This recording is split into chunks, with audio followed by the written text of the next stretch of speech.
ನೀವಿಬ್ರು ನಮ್ಮಲ್ಲಿಗೆ ಸಂಕ್ರಾಂತಿ ಹಬ್ಬಕ್ಕೆ ಬರಲಿಲ್ಲ. ಎಂತ ಚಂದ ಇತ್ತು ಗೊತ್ತುಂಟ.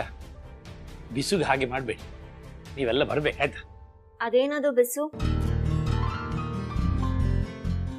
ಬಿಸು ಅಂದ್ರೆ ಯುಗಾದಿ ಹಬ್ಬ ಅಂತ. ಎಲ್ಲ ಕಡೆ ಚಾಂದ್ರಮಾನ ಯುಗಾದಿ ಮಾಡ್ತಾರೆ, ನಮ್ಮಲ್ಲಿ ಸೌರಮಾನ ಯುಗಾದಿ ಮಾಡುದು. ಅದಕ್ಕೆ ಬಿಸು ಅಂತ ಕರೆಯೋದು. ನಮ್ಮಲ್ಲಿ ಮಂಗಳೂರು ಬದಿ ಮಾತ್ರ ಆಗುದು ಅದು. ಹೌದು, ನಾವು ಕೂಡ ಸೌರಮಾನ ಯುಗಾದಿ ಮಾಡೋದು. ಈ ಸಾರಿ ಬಿಸು ಹಬ್ಬಕ್ಕೆ ಒಂದು ವಿಶೇಷ ಉಂಟು.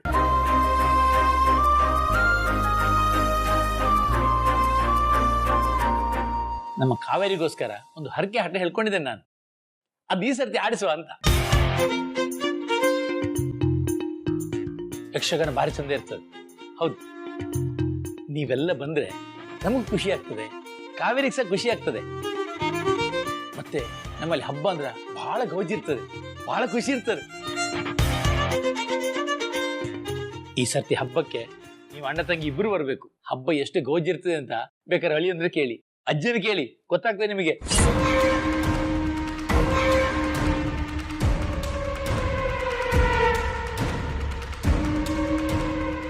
ಆಮೇಲೆ ಹೊಟ್ಟೆ ಹೊರ್ಕೊಳ್ತೀರಿ ನೀವು.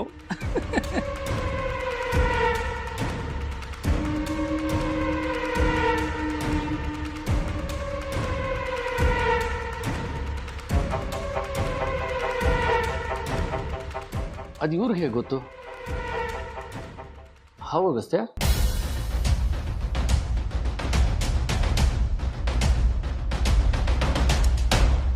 ಅಜ್ಜಿ ಏನ್ ಹೇಳ್ತಿದಾರ ಅವರು?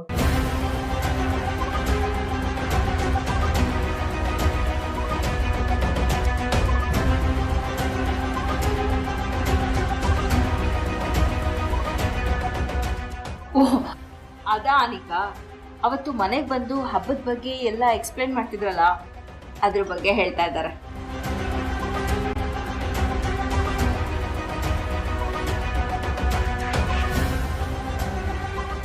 ಈಗ ಸುಮ್ಮನೆ ಮಾತು ಯಾಕೆ, ಎಲ್ಲರೂ ಊಟ ಮಾಡಿ. ಹೌದು ಹೌದು, ಅನ್ನಂ ಪರಬ್ರಹ್ಮಂ. ಮೊದಲು ಊಟ, ಆಮೇಲೆ ಮಾತು. ಕಾವೇರಿ, ನಿಮ್ ಮಾವಂಗೆ ಸ್ವಲ್ಪ ಅನ್ನ ಪಡ್ಸಮ್ಮ. ಬೇಡ ಬೇಡ ಬೇಡ ಮಾವ, ಇನ್ನೊಂದು ಸ್ವಲ್ಪ ತಿನ್ಲೇಬೇಕು. ಇವಳಿಗೇನಾದ್ರೂ ಮಾಡ್ಬೇಕಲ್ವಾ?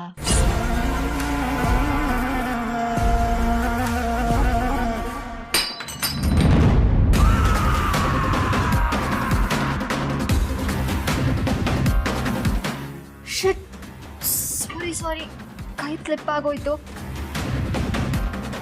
ಕಾವೇರಿ, ಸ್ವಲ್ಪ ಕ್ಲೀನ್ ಮಾಡ್ಬಿಡ್ತೀಯಾ?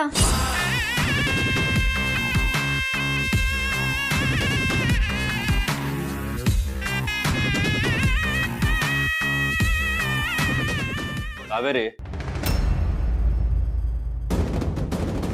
ಎಲ್ಲಾರ್ದು ಊಟ ಆದ್ಮೇಲೆ ಕ್ಲೀನ್ ಮಾಡಿದ್ರಾಯ್ತು ಬಿಡಿ. ಪರವಾಗಿಲ್ಲ ಸರ್, ಅನ್ನ ಯಾರು ತುಳಿಬಾರ್ದು, ಅದಕ್ಕೆ. ಸಾಗರದ ಆಳದಲ್ಲಿ ಅದು ಎಷ್ಟೊಂದು ಮೌನ ತುಂಬಿದೆ, ಈ ಮನದ ಕಡಲೊಳಗೆ ಎಷ್ಟೊಂದು ನೋವು ಇದೆ. ದೀಪ ಉರಿಯುವ ಹಾಗೆ ಉರಿಯುವಳು, ಗಂಧ ಸವೆಯುವ ಹಾಗೆ ಸವೆಯುವಳು. ಏನೇ ಬರಲಿ ತಾನಿಲ್ಲದೆ ಹರಿಯುವಳು.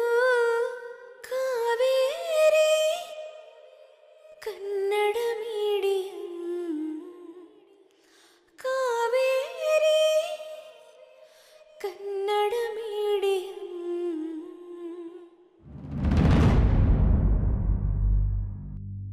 ನಾಳೆ ನಾನು ಊರಿಗೆ ಹೊರಡ್ತೇನೆ. ಹೋಗುವಾಗ ಕಾವೇರಿ ಸಹ ಕರ್ಕೊಂಡು ಹೋಗು ಅಂತಿದ್ದೇನೆ.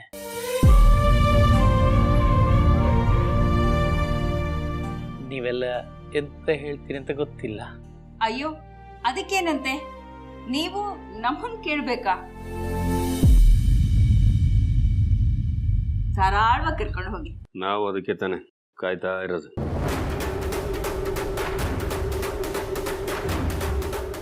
ನೀವೆಂತಾದ್ರೂ ಹೇಳಿದಿರ? ಏನಿಲ್ಲ, ಕೆಲವೊಂದ್ಸಲ ಈ ರೋಗಿ ಬಯಸಿದ್ದು ವೈದ್ಯ ಹೇಳಿದ್ದು ಎರಡು ಒಂದೇ ತರ ಆಗತ್ತಂತಲ್ಲ. ಓಯ್, ನೀವು ಹೇಳಿದ್ದು ಗಾದೆ ಮಾತು. ನೀವು ತಮಾಷೆ ತುಂಬಾ ಚಂದ ಮಾಡ್ತೀರಾ ಆಯ್ತಾ? ನೀವೆಲ್ಲ ಯಾವಾಗ ನಮ್ಮೂರಿಗೆ ಬರ್ತೀರಾ?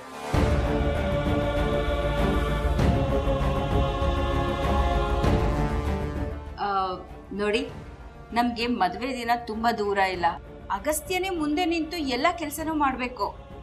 ನೀವೊಂದು ಕೆಲಸ ಮಾಡಿ, ಕಾವೇರಿನ ಕರ್ಕೊಂಡು ಹೋಗಿ. ಆಮೇಲೆ ನಮ್ದು ಯೋಚನೆ ಮಾಡೋಣ. ಕಾವೇರಿ, ನಿಮ್ಮ ಮಾವ ನಾಳೆನೇ ಹೋಗ್ಬೇಕು ಅಂತಿದ್ದಾರೆ. ಇವತ್ತು ಪ್ರಯಾಣ ಮಾಡಿ ಬಂದಿದ್ದಾರೆ, ಸುಸ್ತಾಗಿರ್ತಾರೆ. ಕರ್ಕೊಂಡು ಹೋಗು, ರೆಸ್ಟ್ ಮಾಡಲಿ.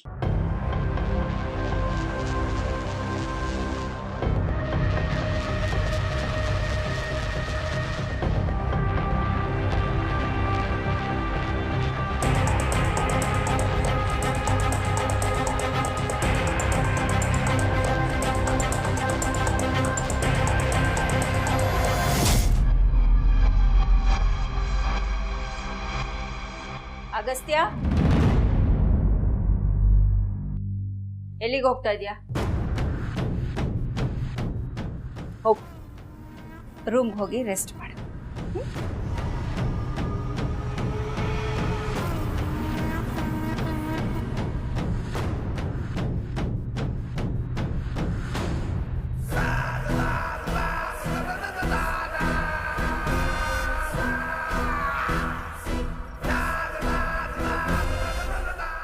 ಅತ್ತೆ, fresh orange juice with ice, ಸ್ವಲ್ಪ ಶುಗರ್, ತಣ್ಣಗಿದೆ, ಕೊಡಿರಿ.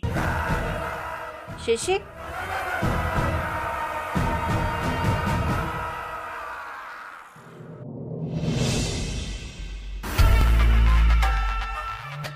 ಕಾವೇರಿ, ಕಾವೇರಿ. ಹಾ ಅತ್ತೆ, ಬಂದೆ. ನಿಮ್ಮ ಮಾವ ಮಲ್ಕೊಂಡ್ರಾ? ಹಾ. ಒಳ್ಳೇದಾಯ್ತು ಬಿಡು. ವೆಕೇಶನ್ ಮುಗಿಯೋವರೆಗೂ ನೀನು ನಿಮ್ಮೂರಲ್ಲೇ ಇರು. ಆಗ ಎಲ್ರಿಗೂ ಒಳ್ಳೇದಾಗುತ್ತೆ. ಪಾಪ, ಅವರು ನಿನ್ನನ್ನು ತುಂಬ ಮಿಸ್ ಮಾಡ್ಕೊಂಡಿರ್ತಾರೆ, ನೀನು ಅವ್ರನ್ನ ತುಂಬ ಮಿಸ್ ಮಾಡ್ಕೊಂಡಿರ್ತೀಯ ಅಲ್ವಾ? ನೀನು ಅಲ್ಲಿದ್ರೇನೆ ಚೆನ್ನಾಗಿರುತ್ತೆ. ಯಾಕತ್ತೆ ಹೀಗೆಲ್ಲ ಹೇಳ್ತಿದ್ದೀರಾ? ಯಾಕೆ ಅಂದರೆ, ನೀನಿಲ್ಲ ಅಂದರೆ ನನ್ನ ಮಗಳು ಮದುವೆ ಸುಸೂತ್ರವಾಗಿ ನಡೆಯುತ್ತೆ ಅನ್ನೋ ನೆಮ್ಮದಿ ನನಗೆ. ಅದಕ್ಕೆ ನೀನು ಇರಬಾರ್ದು ಇಲ್ಲಿ, ಹಾಗೆ ನಿನ್ನ ಮದುವೆಗೂ ಬರಬಾರ್ದು. ಯಾರೇ ನಿನ್ನ ಮದುವೆ ಕರೆದ್ರು ಮದುವೆ ಮುಗಿಯೋವರೆಗೂ ನೀನು ವಾಪಸ್ ಬರಬಾರ್ದು. ನನಗೆ ನನ್ನ ಮಗಳು ಮದುವೆ ಆಗೋದು ಮುಖ್ಯ, ಅವಳು ಚೆನ್ನಾಗಿರೋದು ಮುಖ್ಯ. ನನ್ನ ಮಗಳು ಹೊಸ ಜೀವನ ಕಟ್ಕೊಳ್ಳೋದಕ್ಕೆ ತುಂಬ ಕನಸುಗಳನ್ನ ಕಟ್ಕೊಂಡಿದ್ದಾಳೆ.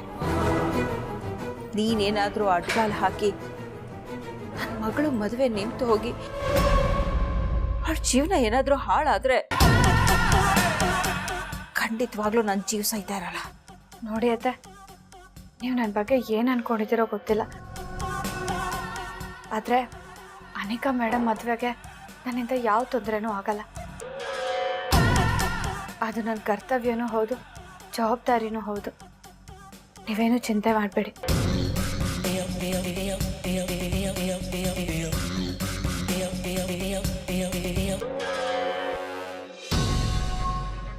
ಅಂಬಿಕಾ, ಅಂಬಿಕಾ, ಇದೇನು ಕಣ್ಣಲ್ಲಿ ನೀರು? ಅದು ಕಾವೇರಿ ಹತ್ರ ಏನು ಮಾತಾಡ್ದೆ? ಅದು ಅತ್ತೆ,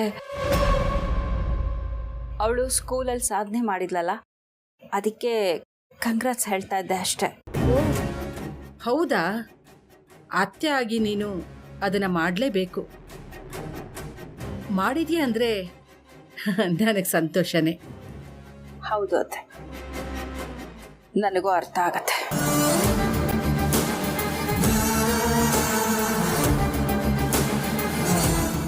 ಏನೋ ಪ್ಲ್ಯಾನ್ ಮಾಡಿರೋ ಹಾಗಿದೆ. ನೀನು ಹೇಳಿದ್ದನ್ನೆಲ್ಲ ನಂಬುವಷ್ಟು ದಡ್ಡಿ ಅಲ್ಲ ನಾನು. ಮಾವ, ಇದ್ಯಾಕೆ ಇಲ್ಲಿ ಕೂತಿದ್ದೀರಾ? ನಿದ್ದೆ ಬರ್ಲಿಲ್ವಾ?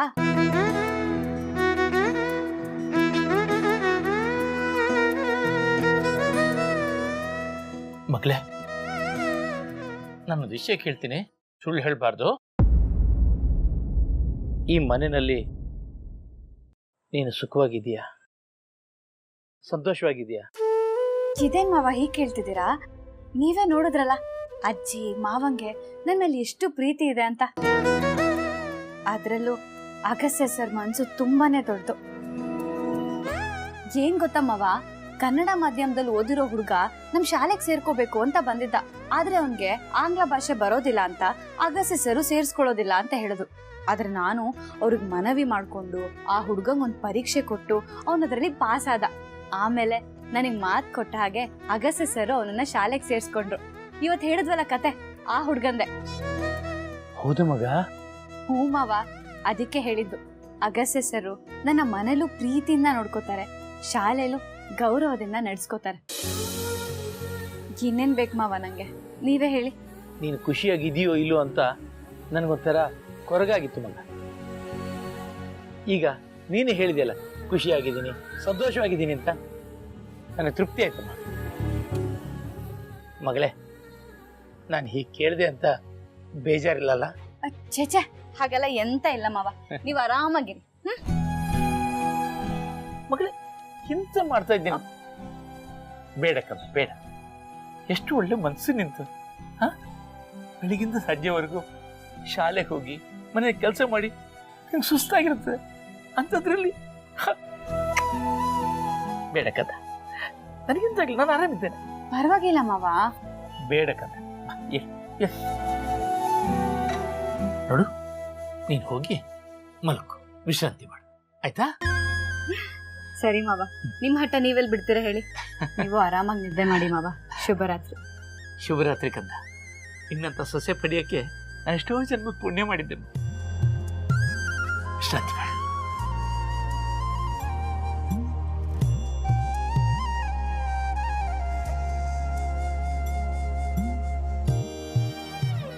ಊರ್ ಕಾಲ ದೇವ್ರನ್ನ ಸುಖವಾಗಿಟ್ಟಿರ್ಲಮ್ಮ, ಸುಖವಾಗಿಟ್ಟಿರ್ಲ.